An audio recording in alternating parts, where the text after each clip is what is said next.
अस्सलाम वालेकुम स्टूडेंट, आप देख रहे हैं मेरे यूट्यूब चैनल तालीम और तरबियत की दुनिया। मैं हूं मोहम्मद यासिर इकबाल।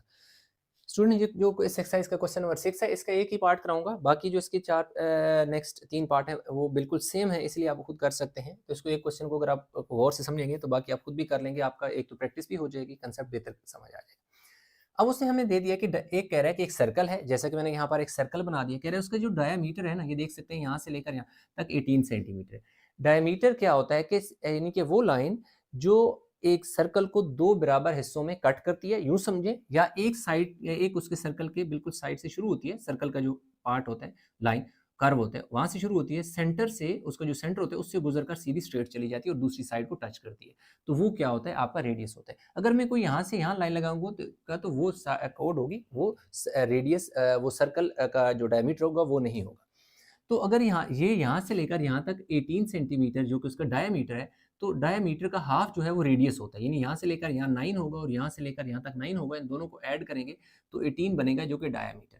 तो वो कह रहा है कि इस तरह कोई एक सेक्टर है, मैंने यहाँ पर एक लाइन ड्रा कर ली। तो ये जो एक सेक्टर सा बन गया, कह रहा है इसका एरिया उसने हमें दे दिया, जो कि कितना दे दिया जी? एरिया तो 400 एंड नहीं 42.6 सेंटीमीटर। यानी एरिया जो उसने हमें दे दिया, area of sector,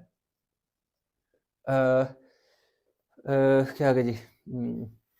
area with 42.6 centimetre square, ठीक है।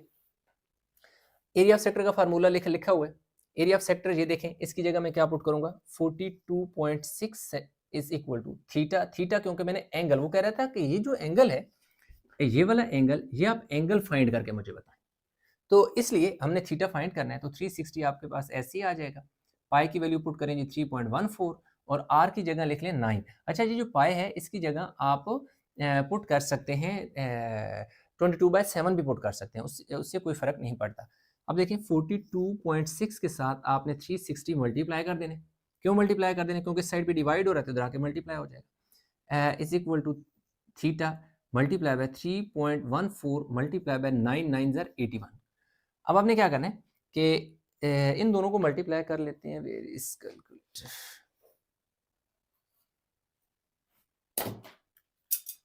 अच्छा जी, 42.6 को मल्टीप्लाई कर दो 360 से। 42.6 360, ये मेरे पास आ जाएगा जी 15336 आ गया। थीटा, इन दोनों वैल्यू को मल्टीप्लाई कर दें। 3.14 को मल्टीप्लाई करें किससे जी? 81 से। 3.14 81, ये मेरे पास आ जाएगा जी 254.34। अब क्योंकि ये वैल्यू जो है 254.34 मल्टीप्लाई हो रही है थीटा के साथ, तो हमें थीटा चाहिए, तो इस साइड पे इसको आके डिवाइड कर दो। 15336 divide by 254.34 is equal to theta. तो अभी हम इनको 15336 डिवाइड बाय 254.34 कर लें। 254, एक सेकेंड, 254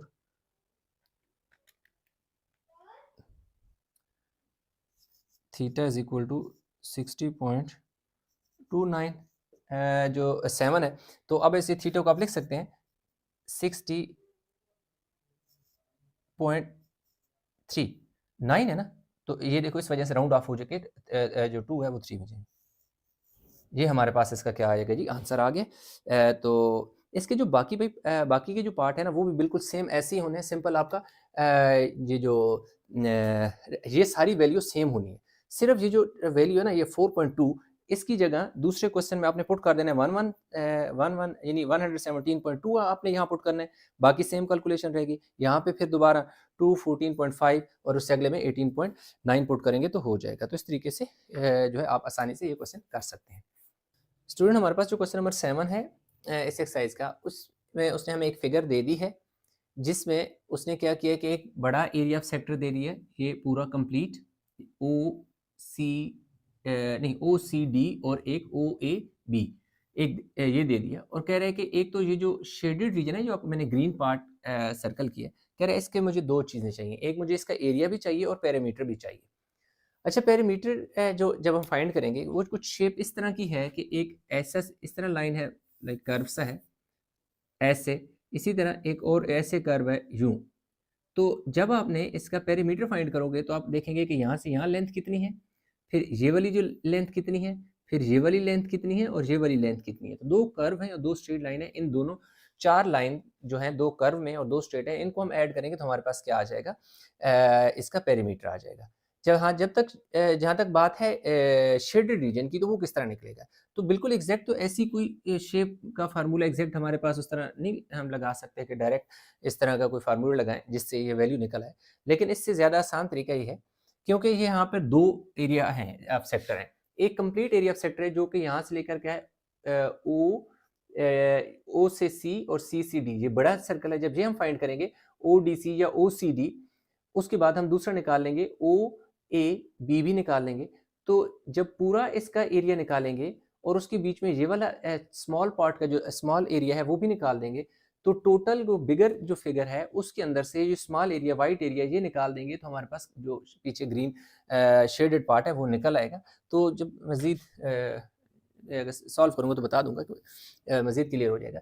तो अब हमारे पास क्या है कि आर्क लेंथ सबसे पहले हम फाइंड करेंगे कि ये जो 2 आर्क लेंथ हैं, एक ए से लेकर कहाँ तक है, बी तक, और दूसरा क्या है सी से लेकर डी तक है। बाकी ये दोनों तो बी सी और ए डी तो क्योंकि बिल्कुल सेम है, तो ये तो आसानी से आ जाएंगे, इनकी टेंशन नहीं है। तो पहले हम ऐसा करते हैं कि इन आर्क लेंथ फाइंड कर सकते हैं। दोनों को मैं अलग अलग लिख दिया क्योंकि दोनों का रेडियस जो है वो डिफरेंट है। ये जो है यहाँ से लेकर यहाँ तक रेडियस जैसे क्या है 20 है, ये 20 है, जबकि इसका जो है वो हमारे पास क्या है 10 कितना है जी 10 है, और ये क्या है 20 है। तो अब हम ने लिखा है arc length of A B is equal to क्या आ जाएगा हमारे पास थीटा। उसने हमें कुछ एंगल के बारे में क्या है बताया हुआ है, दैट इज किधर गया क्वेश्चन 45, यानी एम कह रहा है कि थीटा है, जो कि थीटा उसने हमें यानी एम डिग्री से मुराद क्या है, एंगल की बात कर रहा है जो कि 45 डिग्री है। In fact M is theta is degree, ऐसे भी लिख सकते हो।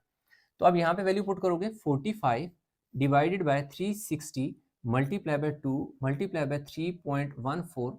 अब देखिए ये क्या है 2 पाई आर हमारे पास है जिस, और आर कितना है यहाँ पे हमारे पास 10 है। इसी तरह यहाँ पे हमारे पास theta is equal to M is equal to कितना है जी 45 आ जाएगा। तो जो length of arc C D है, ये आप एंगल आपके पास थीटा कितना है 45 है, 360 है, 2 मल्टीप्लाई बाय 3.14 और आर इधर 20 है तो आपने इधर 20 लिख लेना है। अब इनको सिंप्लीफाई करेंगे तो हमारे पास इन दोनों का आंसर आ जाएगा। आपने क्या करना है कि 45 को मल्टीप्लाई करना है 2 से, फिर मल्टीप्लाई करना है 3.14 से, और फिर मल्टीप्लाई कर दें उसको 10 से, जो कि 28 26 आ जाता है, डिवाइड कर दें 360 से।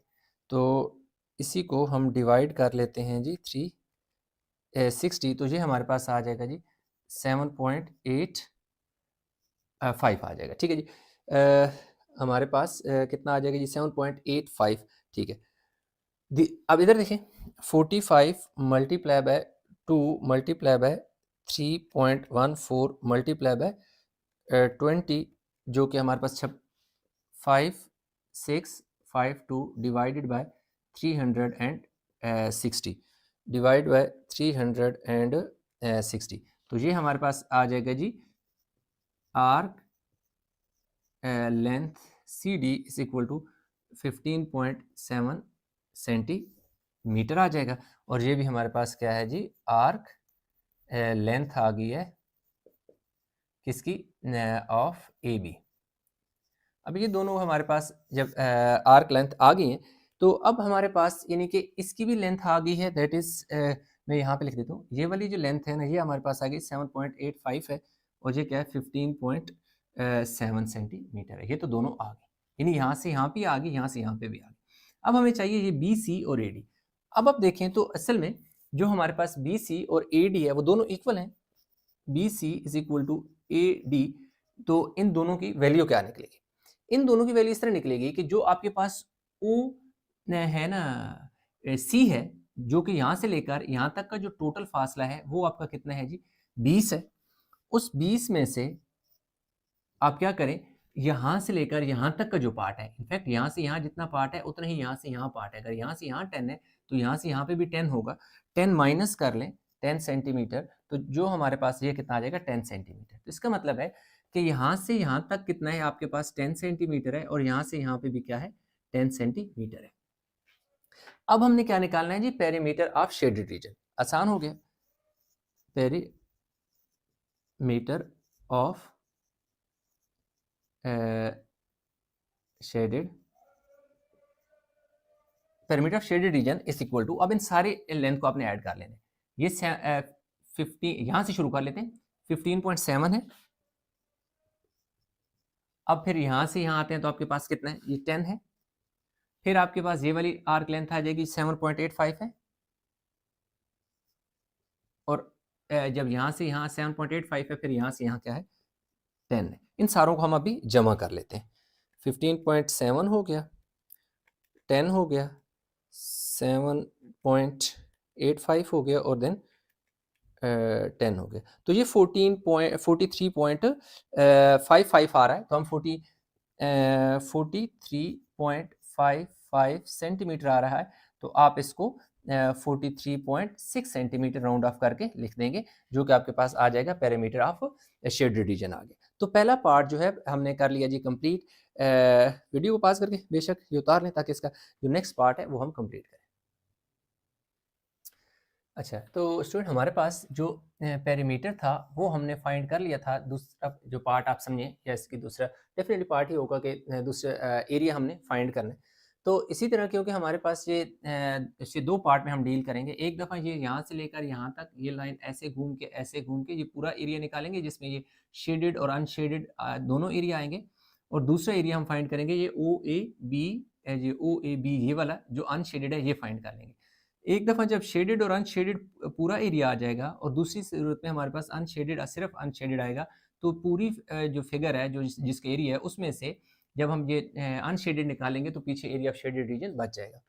तो अब हमने ये है कि ओ ए बी जो है, ये हमारे पास ये वाइट पार्ट है जो अनशेडेड है, जबकि ये जो है ना ओ डी सी या ओ सी डी, आप देखें तो इसमें शेडेड अनशेडेड दोनों है।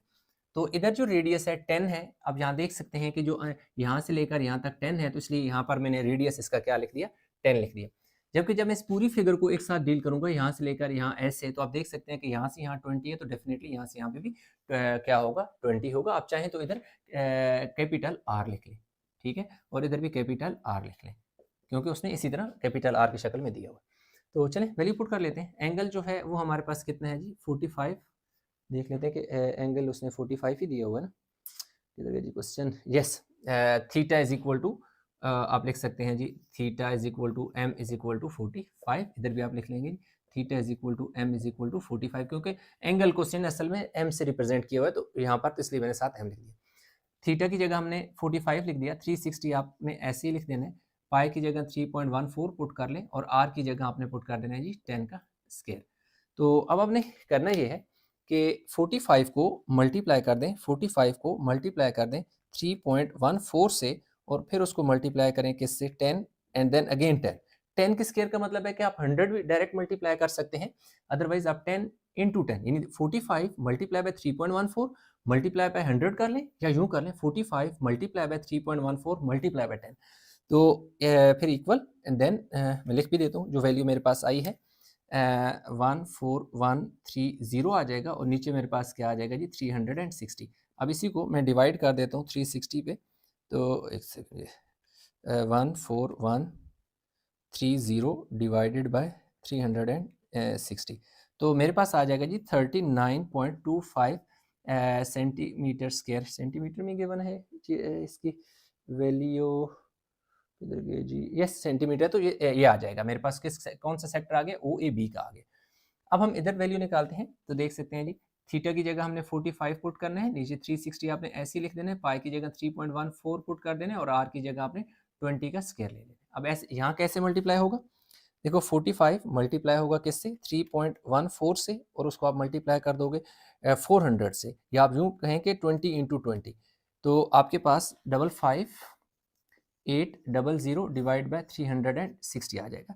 अच्छा कैसे, 45 मल्टीप्लाई बाय 3.14 मल्टीप्लाई बाय 400 कर लें, क्योंकि 20 का स्क्वायर 400 आता है, या यूं मल्टीप्लाई करें 45 multiply by 3.14 multiply by 20 multiply by 20, यानी 20 को 2 टाइम मल्टीप्लाई कर लें, तो एक ही बात है। डिवाइड बाय 360 भी हम ऐसे करेंगे जी, तो क्या आ गया जी, 55800 को डिवाइड आपने कर देना 360 से, तो 155 आ जाएगा, 155 सेंटीमीटर स्क्वायर आ जाएगा। तो इस तरह हमारे पास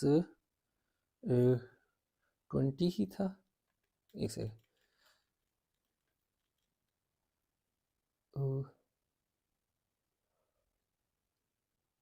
20 का स्क्वायर, एक सेकेंड जी, हमारे पास 45 मल्टीप्लाई 14 मल्टीप्लाई बाय, चलिए इनको टोटल कर लेते हैं जी, 1 माइनस चेक कर लेते हैं।